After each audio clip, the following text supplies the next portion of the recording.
It's the Real News Network. I'm Sharmini Puris coming to you from Baltimore. Venezuela's President Nicolas Maduro registered his candidacy for the April 22nd presidential election on Tuesday. He was accompanied by tens of thousands of supporters as he made his way to the National Electoral Council. The election, though, is taking place under a very heavy cloud. Last week, the opposition coalition known as the Democratic Unity Roundtable announced that it will boycott the election. However, one strong opposition candidate, Henry Falcon, registered as a candidate anyway.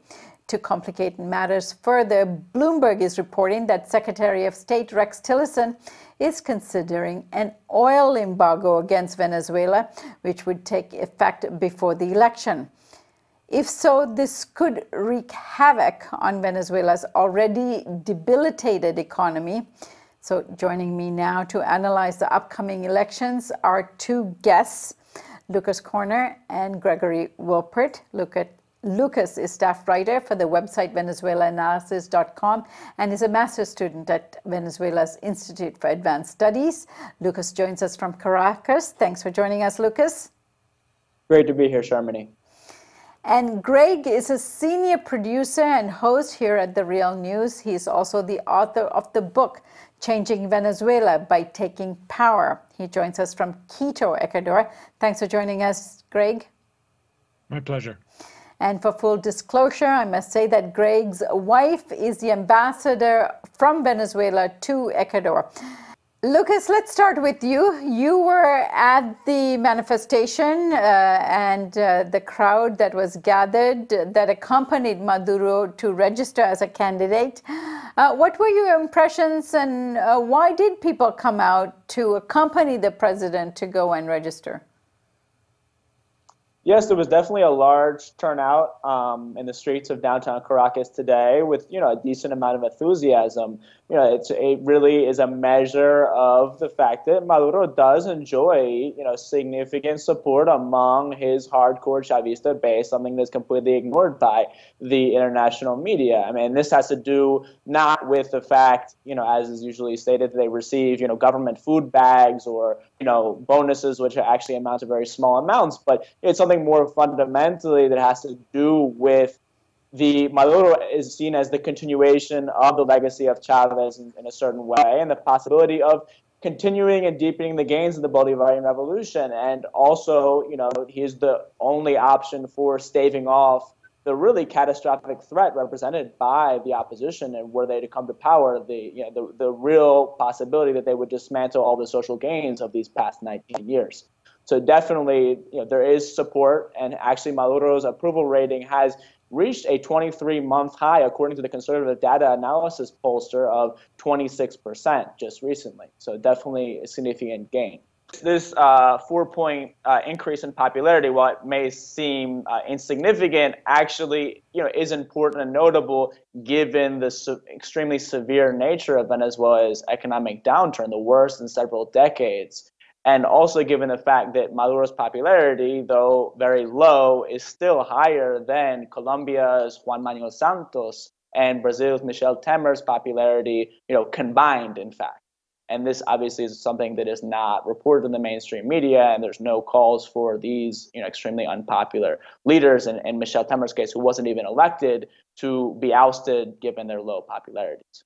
Now, Greg, the opposition is planning to boycott the election. Someone in the opposition really has a good chance of winning, given the economic conditions, the approval ratings that Lucas just mentioned. Why are they boycotting, and what will a boycott mean for the vote's legitimacy, the results of this election? Yes, that's actually a kind of tricky question to answer, partly because there's the stated reasons, and then there's reasons that I think are not so well known for behind the scenes of what their internal calculations are. The stated reasons, they actually just came out with a letter, I think it was today, on Tuesday, stating why or what the conditions would be under which they would agree to participate. And one of the conditions are, for example, that they would want to have 2 new members of the National Electoral Council where they'd have a voice in naming them, that the the two of the parties that had been disqualified because they boycotted previous elections would be reinstated, and that also that a full kind of international observer team would be recognized and would be able to participate in all of the audits. So those are a number of, and then a couple minor issues, minor points, but those were the main ones. And they're saying until, the other main one I forgot to mention is that they also want to postpone the election date. Actually, there's a rumor going around that I just saw that the government is actually in closed-door negotiations about postponing the election date until May 20th. Now, this was reported by the Venezuelan newspaper Panorama. I haven't seen it anywhere else, so it's not really clear if that's really true. But so it sounds like there's still negotiations going on. But then I think there's also the kind of hidden reasons for not participating. And this is really more speculative. But I think one of the reasons that the opposition doesn't want to participate is that they really want a radical break from Chavismo. And they think that that getting a candidate elected, whether it's any one of their candidates really, would mean a gradual transition, which would not allow them to purge all of the government as institutions of Chavismo from their positions currently. And so in other words, they want a radical break, and you can only achieve that if you really have a complete breakdown of the current government, and boycotting the elections would be the best way to do that. Do you think they want an erosion to the point that there is what the U.S. has been articulating, which is a sort of at least a policy that would end in this result, which is a complete breakdown of the political system? They're making the way for another coup in Venezuela. Yes, actually, Tillerson mentioned that possibility before he went on a tour of Latin America, and that possibility has been mentioned many times by different sectors, both in the opposition and in the U.S. government. So they seem to be definitely angling for that option, which I think would be extremely dangerous for Venezuela, Venezuelans, and for Latin America as a whole. All right, getting back to the elections, Lucas, there are two prominent opposition politicians who are barred from running, Leopoldo Lopez and Henrique Capriles. What are the reasons for their disqualification, and doesn't this undermine the vote's legitimacy if they don't have a viable opposition candidate running against Maduro? Well, in the case of Leopoldo Lopez, he was sentenced to a 13-year prison sentence in September 2015 for his role in leading the previous year's violent anti-government protest known as the exit, or the exit of Nicolas Maduro, that left around 43 people dead, the majority of whom government supporters, security forces, and passerby. And this was an incredibly, it was very explicit, insurrectionary kind of campaign on a much smaller scale than what we saw this past year in 2017, which left over 100 people dead.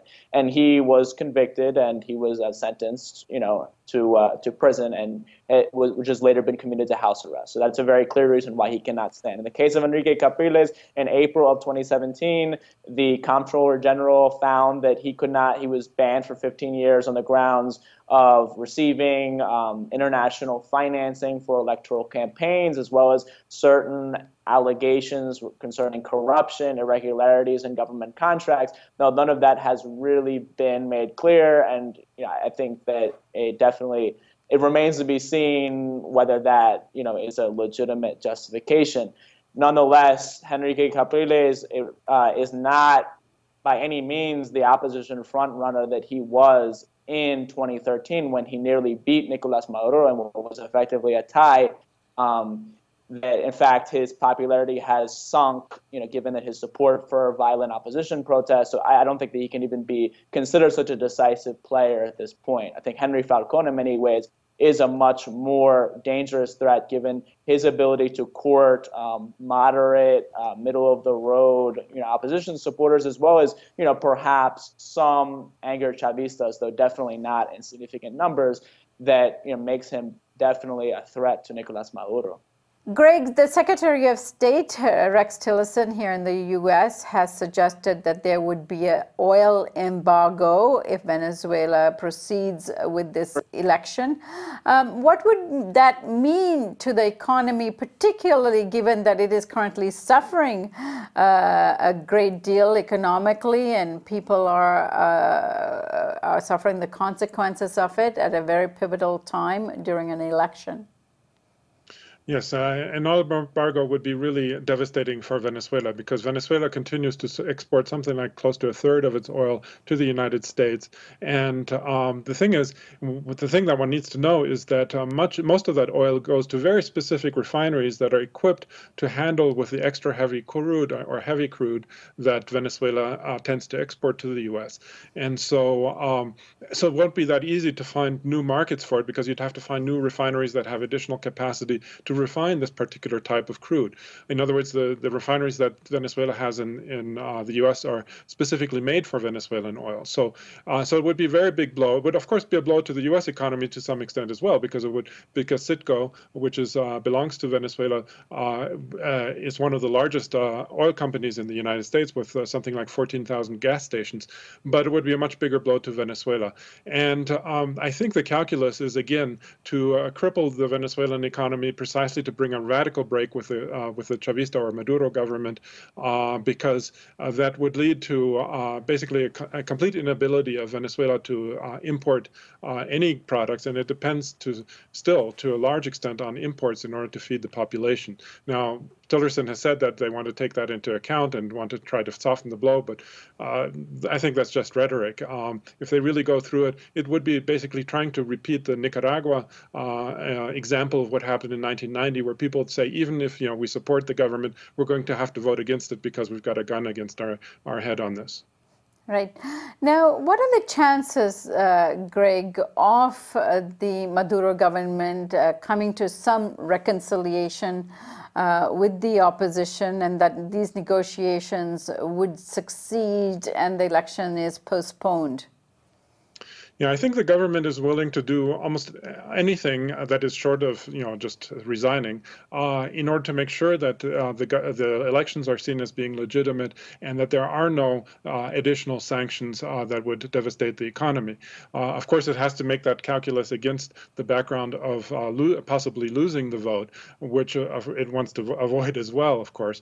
So it's a very tricky calculus, but given the unpopularity of the opposition, I mean, you mentioned earlier that 26% support for Maduro is not much. Well, if you compare it to any other opposition candidate, none of them really has any more. The only one who, according to that latest poll, the data analysis poll, who has more right now is Henry Falcon, and that's something like 36 or 35% of support, and that's still not very significant and could also change by the time the election comes around. So they're calculating that they're going to be able to win the vote, but the main point is that it's recognized as being legitimate, and for that they want to do everything possible to make sure, and would probably concede on major issues, for example, reforming the CNE. I could imagine them doing that, or even postponing the elections.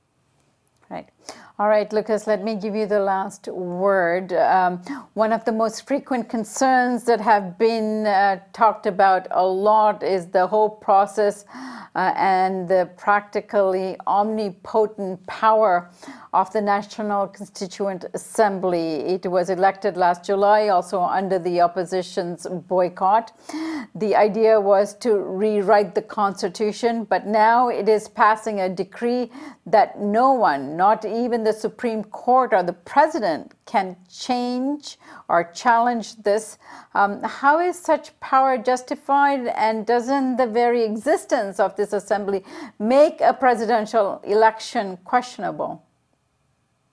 Well, in terms of the National Constituent Assembly, we have to understand that this, under Venezuela's constitution, it has an article which allows the convening of what is supposedly the original power, the direct power of the people to dissolve the existing constitution and write a new one.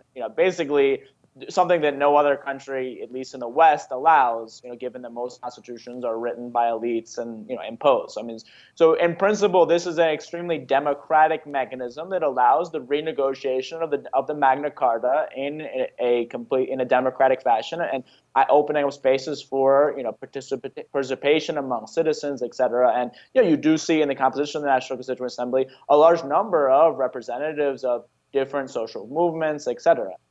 However, what is very vague within the Constitution is to what extent the National Constituent Assembly, has powers with relation to other sectors, other existing branches. That basically, the Constitution says that all existing constituted powers are subject to the National Constituent Assembly, which it doesn't go into greater detail regarding the intricacies of those relationships. So in principle, yes, all other powers have to submit themselves to the National Constituent Assembly, though we should note that with regard to the president's proposal, that was also proposed from the National Constituent Assembly to convene a mega election, that is to have on the same day, April 22nd, elections for president, for the National Assembly, for local, state, and municipal legislatures. That was actually vetoed by the National Electoral Council on the grounds that technically there was no technical capacity to do that, and that might have to be held later this year or next year. So these details have to be ironed out, though I don't think that there's anything inherently illegal or unconstitutional about the activity of the National Constituent Assembly. There definitely are critiques from within the left wing of Chavismo that, for example, the National Constituent Assembly has served more as a rubber stamp for the existing decisions of the Maduro administration instead of serving as kind of a lightning rod to project popular demands into the upper echelons of the state and really take the decisive economic measures that could protect working people from the brunt of this economic crisis that, as Ray explains, has been deeply intensified by U.S. sanctions and will further be exacerbated by the impact of a U.S. oil embargo. So, I mean, there's a lot of critiques here that have to be discussed, though I think that it's simplistic to simply say that this is an unconstitutional super parliament as the mainstream media projects. Right. Then let me also ask you, Greg, in terms of this Constituent Assembly, how is it rationalized in the Constitution, the existence of it, the power it has, and when is it brought about, under what conditions? Well, the conditions are basically that the president can convoke a Constituent Assembly election at any time. Also, the general population can do so by collecting signatures, or the National Assembly by a 2/3 vote, I think it was. So there's a number of different conditions that were met in this case. The bigger question is, though, how is it justified in terms of the power? And as Lucas says, I mean, there's supposed to be the direct kind of that's why it's called Constituent Assemblies, like it's the Venezuelan people, so to speak, that are directly governing themselves through as little representation as possible, essentially. And the very fact that they're able to rewrite the Constitution is supposed to mean that they can also govern all other aspects of the Venezuelan political system. It's supposed to be of limited duration. In this case, it was convoked for 2 years. So it'll have to disband a year and a half from now, roughly. But as Lucas says, there's a lot of questions about it having really not fulfilling quite the role that it was originally intended for, which is to be the direct voice of the people, and is actually doing the bidding over and over again, with this one exception about the mega elections. But most of the time, it's doing the bidding of what President Maduro would like to see. All right, that was Gregory Wilpert, senior producer here at the Real News Network, and Lucas Corner, joining us from Caracas, Venezuela, staff writer for VenezuelaAnalysis.com. Gentlemen, I thank you both for joining us. Thank you. Thanks for having me. And thank you for joining us here on the Real News Network.